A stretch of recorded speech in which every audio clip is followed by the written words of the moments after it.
Bismillahirrahmanirrahim. Alhamdulillahirabbil alamin. Wassalatu wassalamu ala asyrafil mursalin sayyidina Muhammadin wa ala alihi washabbihi ajmain. Amma ba'du. Sahabat Indonesia yang kami hormati,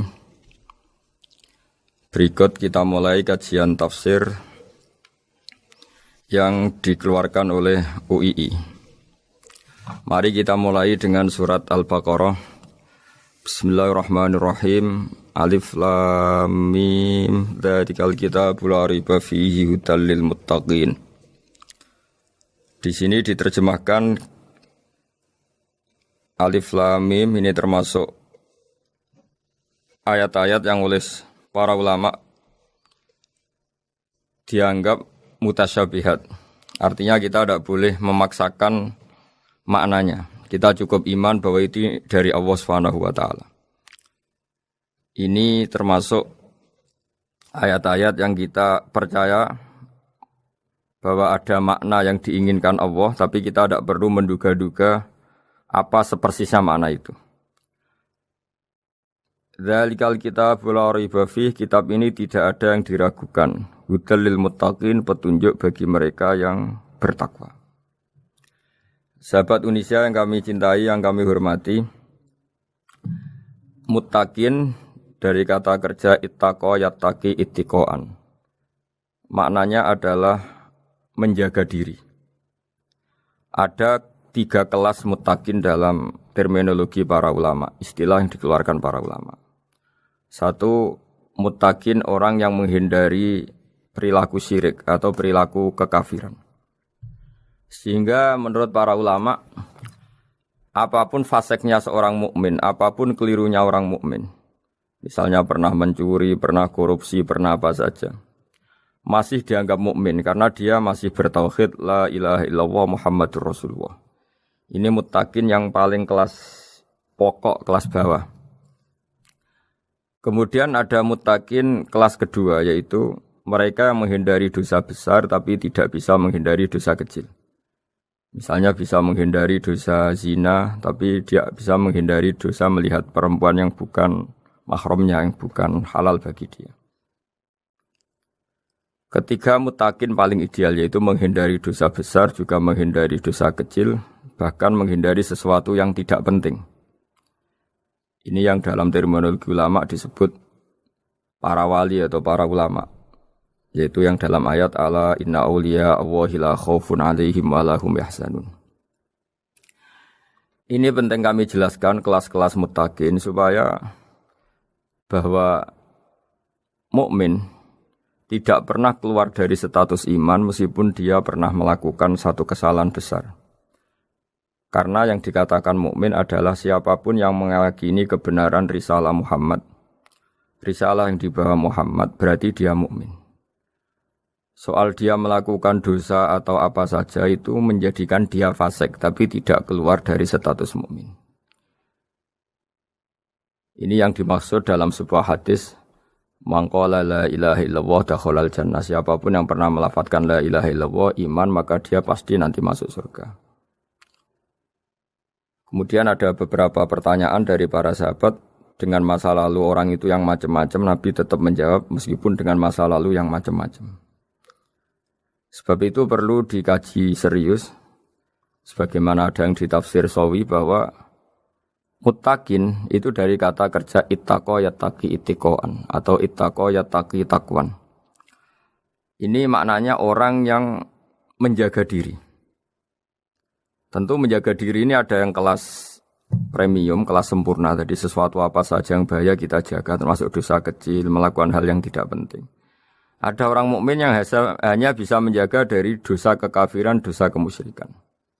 Ini pun dengan segala kesalahannya masih ada kemungkinan dimaafkan Allah.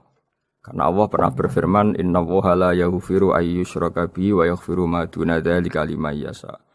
Allah tidak akan memaafkan dosa syirik, tapi Allah masih bisa memaafkan atau masih berkenan memaafkan dosa di luar syirik.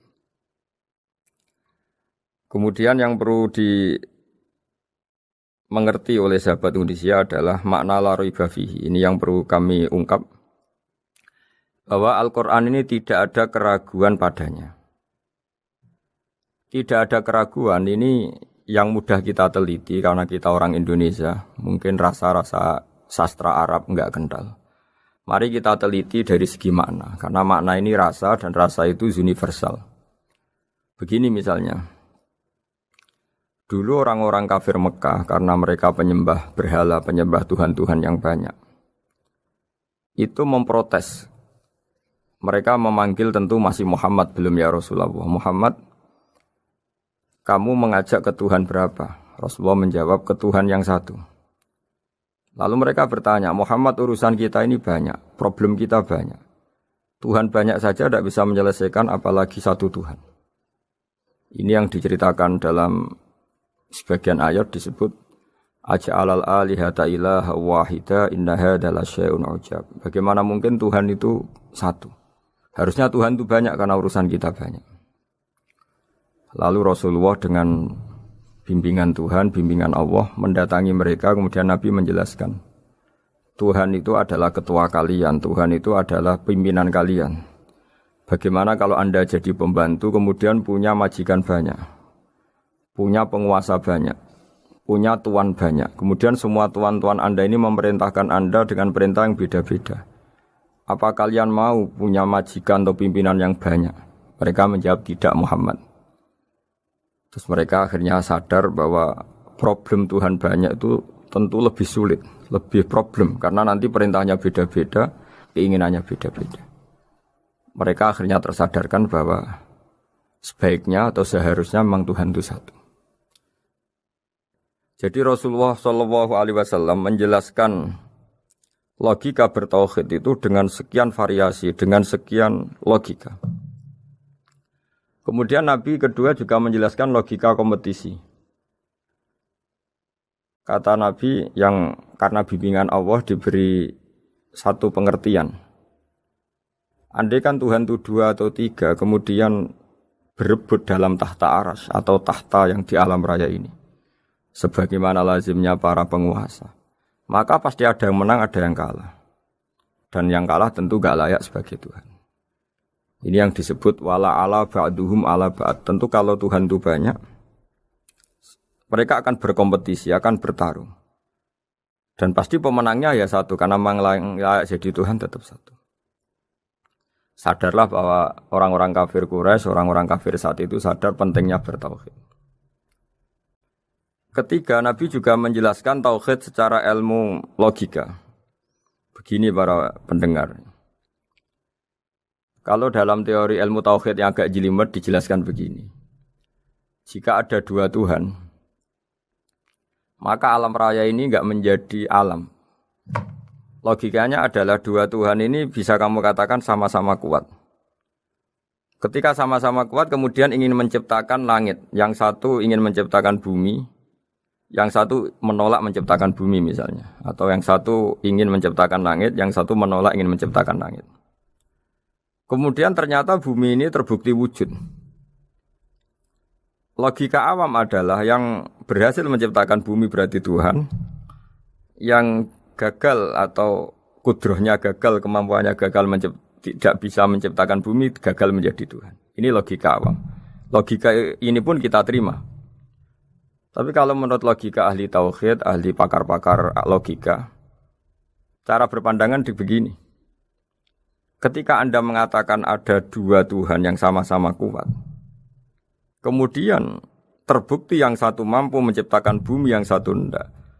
Bahasa Anda mengatakan sama-sama kuat ini sudah batal dari awalnya, karena terbukti bahasa Anda salah, sama-sama kuat ternyata yang satu tidak mampu.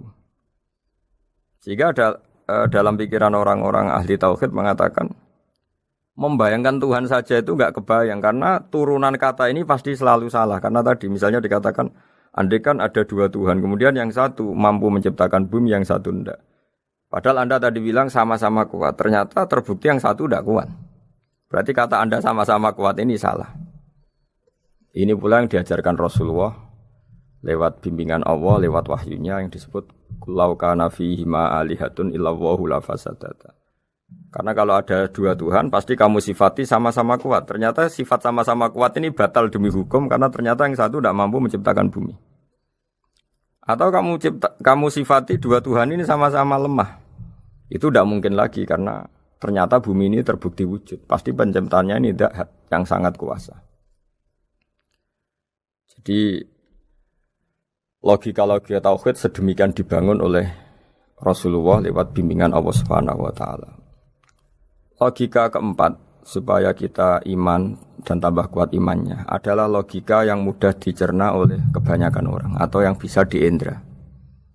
Begini misalnya dalam sebuah ayat di surat Al-Kahfi, kemudian di awal surat Al-Ahqaf, kemudian di sebagian surat At-Tur, ada penjelasan begini.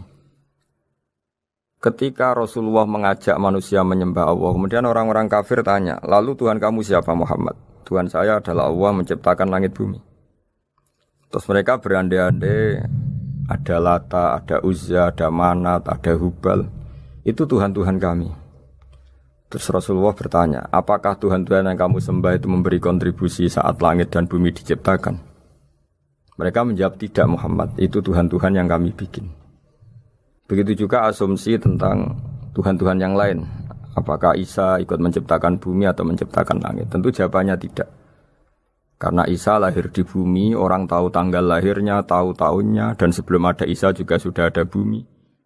Sehingga untuk menetapkan tauhid, berkali-kali Quran tanya, Amman khalaqas samawati wal ardo, siapa sih yang menciptakan langit bumi? Siapa sih yang menurunkan air dari langit? Siapa yang mengatur ini, itu, ini, itu? Akhirnya mereka menjawab, itu semua Allah Muhammad. Begitu juga kemungkinan setan misalnya. Setan itu fisik atau makhluk atau apa saja yang tidak kita lihat. Kemudian setan itu lewat rayuannya, lewat tipu dayanya ingin disembah. Kata Allah menjelaskan ini, ma asyadduhum khalqas samawati wal ardi wala khalqa anfusihim. Kamu tidak perlu takut sama setan atau apalagi menuhankan setan. Setan itu tidak yang punya reputasi menciptakan langit dan bumi. Bahkan setan tidak bisa menciptakan dirinya sendiri. Ini menjadi pengetahuan bagi kita betapa bagi pakar-pakar tauhid, ahli tauhid, ketika setan nyatanya diusir dari surga, itu pun versi mereka. Versi mereka pun mengatakan seperti kita bahwa setan itu diusir dari surga dan ya keluar dari surga. Kalau setan itu Tuhan, tentu diusir gak mau, karena di surga itu nikmat. Ketika setan diusir dari surga ya keluar, dia juga jadi makhluk yang hina dina. Berarti dia tidak punya kekuasaan, bahkan pada dirinya sendiri.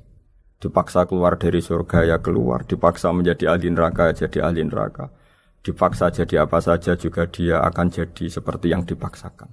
Ini menunjukkan bahwa setan adalah tahta kudratillah, tahta qahrillah, tahta satwatillah, bahwa setan pun dalam kendali kekuasaan Allah. Makanya Allah mengatakan kamu tidak usah menyembah setan, tidak usah nurut sama setan. Setan itu lemah sekali, karena faktanya dia tidak bisa memaksakan keinginannya. Ini yang oleh Allah disebut dalam firman-Nya inna kaidas syaitani kana dhaifa. Setan itu lemah sekali. Ini perlu saya sampaikan ke para pendengar Unisia bahwa bertauhid itu ada sekian logika. Logika kelima adalah logika orang awam. Awam sekali. Suatu saat ada perdebatan antara Abul Hasan al-Asy'ari. Abul Hasan al-Asy'ari ini tokoh ahli sunnah paling populer dalam ilmu logika. Dia mengatakan orang menemukan Tuhan itu harus lewat logika yang cermat. Tidak boleh taklid, hanya ikut-ikutan. Dia harus menemukan satu argumentasi bahwa Tuhan atau pencipta langit itu ada. Kemudian ada satu problem di mana orang-orang kampung atau orang-orang yang lugu atau orang-orang awam itu tidak bisa ilmu logika, ilmu mantek kalau dalam bahasa pesantren. Kata Abu Mansur, kata Abul Hasan al-Asy'ari, itu masih mungkin. Alhasil para ulama ini meneliti ke orang-orang yang lugu, yang di kampung, yang petani, yang lugu sekali. Apa yang mereka temukan? Ternyata mereka punya cara logikanya sendiri untuk menemukan Tuhan, Sang Pencipta. Pernah suatu saat ada seorang petani lugu, biasa menggembala unta, ditanya, Bima araf tarubak, lalu kamu yang petani ini yang hanya ngurusi sawah, ngurusi ladang, dengan cara apa kamu tahu kalau Tuhan itu ada? Si petani tadi marah besar dan dia mengatakan, Al-ba'ratu tadullu 'alal ba'ir wa asharul aqdam yadullu 'alal masir. Kata petani tadi, yang namanya ada kotoran unta, pasti ada untanya. Yang namanya ada jejak kaki, pasti ada yang barusan lewat. Artinya kalau ada makhluk, pasti ada pencipta. Ini logika awam yang mudah. Kita tidak mungkin mengatakan bumi ini pencipta, mengatakan matahari pencipta. Kelihatan sekali kebendaannya, kelihatan sekali bahwa bumi matahari tidak punya ikhtiar, tidak punya kekuatan. Kelihatan sekali sifat-sifat kemakhlukannya. Jika benda-benda ini karuan makhluk, pasti menunjukkan bahwa ada penciptanya, ada khalik. Dalam logika Bedui tadi, si Bedui tadi, kalau ada kotoran sapi, pasti ada sapinya. Meskipun sapinya sudah sekarang nggak terlihat, mungkin sudah jalan kemana. Sama, kalau ada jejak kaki, meskipun orang yang tadi lewat sudah kita nggak tahu, tapi kita pasti tahu, pasti ada yang lewat. Ini yang dimaksud dalam bahasa Arab, al-ba'ratu tadullu 'alal ba'ir. Kalau ada kotoran sapi atau kotoran unta, pasti ada untanya. Wa atharul aqdam yadullu 'alal masir. Kalau ada jejak orang lewat, pasti tadi ada orang lewat. Nah, semua metode ini digunakan semua oleh Rasulullah. Logika yang bagi intelektual, logika bagi kaum awam, logika bagi kaum menengah. Ya tidak awam, tidak intelektual. Semuanya digunakan. Semuanya jadi media untuk memastikan bahwa logika tauhid ini logika pilihan. Logika yang benar-benar logika. Sehingga dalam banyak ayat disebut agama ini liqaum ya'qilun, liqaum yatafakkarun. Bagi kaum yang bisa berpikir, bagi kaum yang punya akal. Lalu kemudian kami teruskan alladzina yu'minuna bil ghaibi. Ini kata ghaibi bukan kayak dalam bahasa Indonesia misalnya setan atau hantu disebut barang gaib. Kata ghaibi dalam bahasa Arab adalah perbandingan atau lawan kata dari al-musyahad yang bisa disaksikan langsung lewat indera. Kita orang mukmin iman bahwa surga ada, padahal kita tidak pernah melihat surga. Kita mukmin iman bahwa neraka ada, padahal kita belum pernah melihat neraka. Ini sesuatu yang maghoba anil absor, yang mata kita tidak melihat, fisik kita tidak menyentuh. Kita pun iman. Asal sesuatu itu mansus ya, dikatakan secara eksplisit oleh Quran dan hadis. Kalau dalam bahasa usul fikih disebut al-mansus. Ciri mukmin diantaranya adalah yang paling pokok alladzina yu'minuna bil ghaibi. Iman dengan sesuatu yang enggak kelihatan. Lalu kemudian para ulama cara pandang beda-beda. Bedanya bukan karena mereka bertentangan enggak, tapi ini menurut kelas rasa yang berbeda-beda. Bagi orang-orang sufi Allah itu tidak bisa dikatakan al-ghaib, sesuatu yang enggak kelihatan. Karena Allah itu begitu jelas, az-zahir. Kata orang sufi, Allah itu zahir. Begitu juga dalam Asmaul Husna disebut Allah itu az-zahir, begitu jelas. Karena orang yang akalnya mapan, hatinya mapan, melihat satu lemari yang bagus, pasti langsung mensifati bahwa pembuatnya adalah orang yang hebat. Orang yang melihat mobil mewah atau pesawat yang canggih, pasti kepikiran pertama adalah pasti pembuatnya canggih. Sehingga eksistensi pembuat pesawat itu adalah orang hebat, itu langsung tertanam ketika melihat pesawat itu hebat. Bagaimana mungkin seseorang ragu akan kehebatan pembuat pesawat ketika melihat detail-detail pesawat? Pasti langsung kepikiran kalau pembuatnya itu hebat. Memutuskan bahwa pembuat pesawat hebat itu tidak harus ketemu yang membuat, juga tidak harus melihat. Tapi akal kita pasti meyakini pembuatnya itu hebat. Berarti keputusan menyimpulkan bahwa pembuatnya hebat adalah az-zahir begitu jelas. Begitu juga langit dan bumi, matahari semuanya tertata rapi. Air dengan fungsi manfaat yang sebegitu hebat, oksigen, semua tanaman, buah-buahan. Meskipun kita tidak pernah melihat Tuhan, tapi akal kita, nurani kita pasti berkeyakinan dan tahu betul pasti pembuatnya itu zat yang super hebat, super bijaksana. Sehingga dalam kategori ini Allah tidak bisa dikatakan sesuatu yang enggak tersentuh, yang enggak terjangkau. Allah itu az-zahir begitu jelas. Sehingga di antara Asmaul Husna disebut az-zahir. Sebab itu saya menganjurkan atau saya punya saran bahwa alladzina yu'minuna bil ghaibi itu contoh paling mudah itu kayak surga, kayak neraka. Kalau Allah sendiri itu az-zahir, mudah diketahui. Karena tadi orang yang melihat pesawat canggih pasti saat itu juga berkeyakinan dan itu pasti benar, pasti pembuatnya juga canggih. Nah, di sini disebut alam raya ini ayat, semuanya itu bukti kekuasaan Allah. Dalam syair-syair orang sufi masyhur sekali itu wa fi kulli syai'in lahu ayatun yadullu ala annahul wahidu. Setiap sesuatu kejadian di alam raya adalah bukti keesaan Allah, bukti eksistensi Allah Subhanahu wa taala. Sehingga dalam satu kisah normalnya orang itu paling tahu itu dengan dirinya sendiri. Karena dia adalah dia.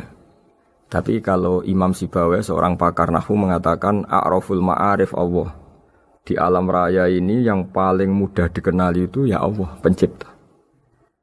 Karena andai kan kita sendirian di hutan, kemudian kita mulai punya akal, kita mungkin tidak tahu diri kita ini siapa. Tapi setidaknya kita langsung menyimpulkan bahwa kita tidak bisa menciptakan diri kita sendiri.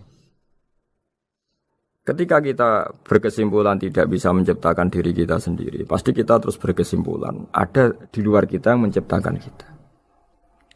Nah, sebab itu kenapa sifat mencipta ini yang pertama kali dikenalkan oleh Allah kepada nabinya untuk dikenalkan kepada umatnya. Yaitu disebut Iqra bismi rabbikal ladzi khalaq. Muhammad, bacalah dengan nama Tuhanmu. Sifat Tuhan yang paling mudah dikenali oleh siapapun adalah sifat pencipta. Karena ketika seseorang yakin dia lahir sudah ada bumi, dia lahir sudah ada langit, dia pasti akan tahu bahwa dia ada penciptanya. Sehingga paling mudah mensifati Allah atau mensifati Tuhan adalah bismi rabbikal ladzi khalaq. Terus kemudian di antara ciri orang baik adalah wa yuqimunas shalat. Kemudian beriman kepada yang gaib, menegakkan salat. Kata menegakkan adalah dari kata menjaga aturan-aturan atau sesuai aturan-aturan salat. Kita tahu dalam salat ini ada beberapa syarat yang harus dipenuhi. Misalnya harus wudu, harus suci di tempat yang suci. Terus ada syarat-syarat dalam internal salat, dia harus baca Fatihah, harus tumakninah, macam-macam. Itu definisi salat. Kemudian kata berdiri juga diartikan para ulama, eksistensi salat harus diketahui secara publik, secara sosial. Karena sesuatu itu punya eksistensi kalau jadi konsensus atau diakui oleh publik. Di sini agama mewajibkan sholat jamaah. Kata banyak ulama, jamaah itu fardu kifayah. Bahkan ada mengatakan fardu ain. Harus dijalankan orang banyak secara massal dan harus di tempat yang terbuka. Sehingga kata para ahli fikih, andaikan ada orang jamaah di dalam rumah tidak diketahui oleh banyak orang, belum mencukupi atau belum menggugurkan kewajiban jamaah. Sehingga eksistensi sholat harus diketahui secara publik. Sehingga dulu Rasulullah itu kalau sholat ya di masjid dan masjidnya terbuka. Sampai sekarang kita pun menyaksikan semua umat Islam kalau sholat di masjid yang terbuka. Sehingga dunia non-muslim pun tahu bahwa dalam Islam ada ritual, ya, ada ibadah yang bernama sholat. Hikmah kedua dengan cara terbuka seperti ini, sholat itu menjadi gak pernah rubah mulai zaman Nabi sampai kiamat. Dengan tradisi jamaah berarti kaifiyah atau cara sholat ini permanen.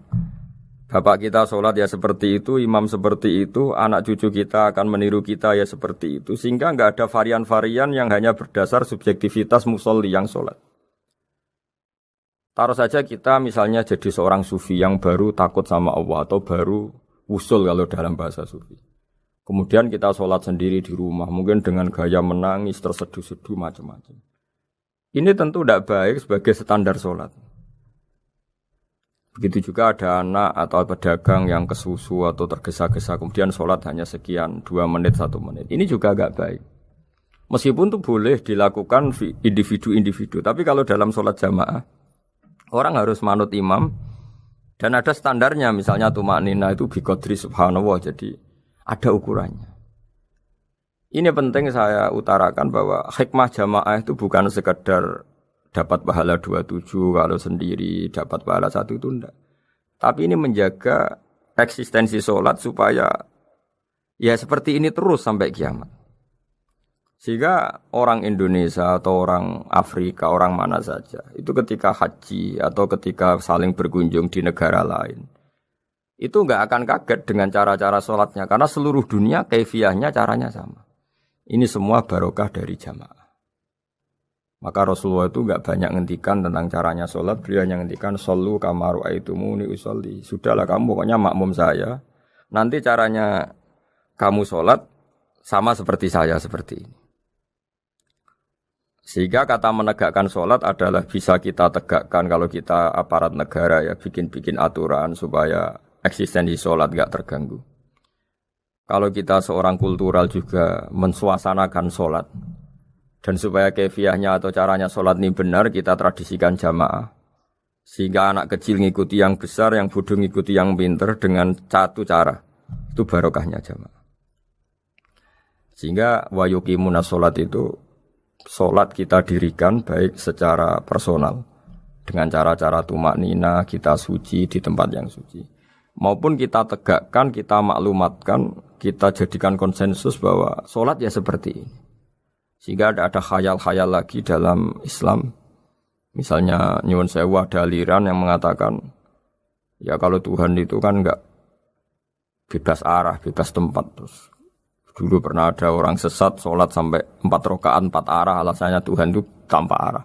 Enggak akan terjadi seperti itu. Karena ijma'nya umat Islam, konsensus umat Islam akan menolak faham yang seperti itu.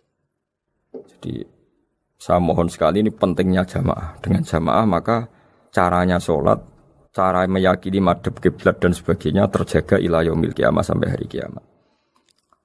Terus sifatnya orang mukmin lagi wa mimma razaqnahum yunfikun dan menafkahkan sebagian rezeki yang kami berikan.